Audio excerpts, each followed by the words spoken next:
Welcome to the Fear and Greed Afternoon Report for Tuesday, the 2nd of May, 2023. I'm Sean Aylmer. Every afternoon, we've got the 5 stories that happened today that you need to know about. Story number 1, the Reserve Bank of Australia lifted the benchmark cash rate by 25 basis points today, surprising many market watchers. Governor Philip Lowe warned that there could be more rate rises to come, saying that while inflation has peaked at 7%, it's still too high. The Aussie dollar jumped sharply, up nearly 1 cent to almost 67 US cents.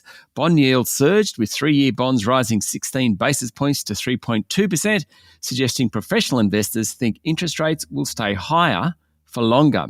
Story number 2 is related. The 2:30 p.m. announcement today from the central bank triggered a sharp sell-off in the S&P ASX 200.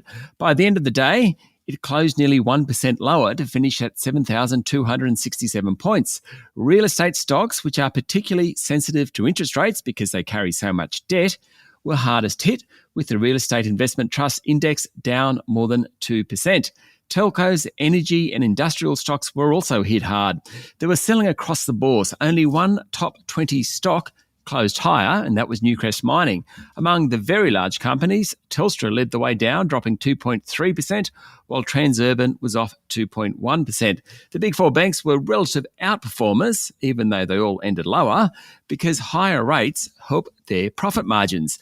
Best on the day, among the top 200 anyway, was Cleanaway Waste, which upgraded its earnings forecast. Computershare was worst, down 5%. Story number 3. It's a week to go before Jim Chalmers outlines his second budget, and today the Treasurer announced changes to superannuation payments. Rather than being paid quarterly, super contributions will be paid alongside wages. It will reduce the number of people who aren't paid super, the Treasurer says. Workers lose billions of dollars each year in unpaid super, and that's what they're trying to stop. The Treasurer was also asked if there'd be an increase in job seeker payments. He didn't quite deny that one, so we'll have to wait and see. Also, Australian Defence Force personnel will be given $400 million for retention bonuses to help slow the thousands of people leaving the armed forces.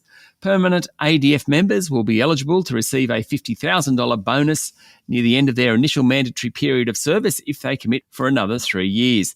3,400 personnel will be able to benefit within the first 3 years. Story number 4, Woolworths posted an 8% jump in sales during the March quarter thanks to improving supply of products.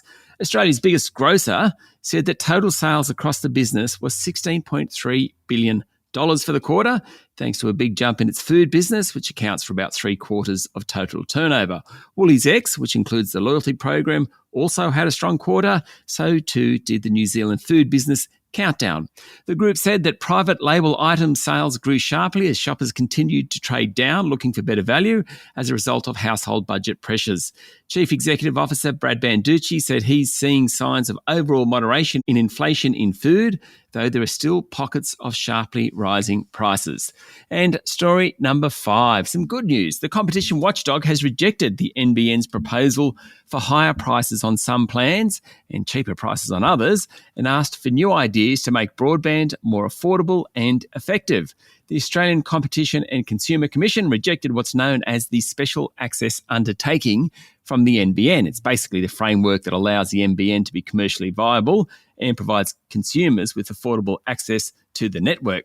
The NBN proposal would have increased prices on slower, mass market internet plans, but dropped the cost of faster and less utilised speeds. The big telcos like Telstra and Optus would have had to push through price rises on the most popular 50 megabits per second plans. Now, the ACCC said the proposed SAU would not have done enough to address consumer concerns about poor NBN service quality or take inefficient costs out of the retail supply chain and promote retail competition. Hence, back to the drawing board for the NBN.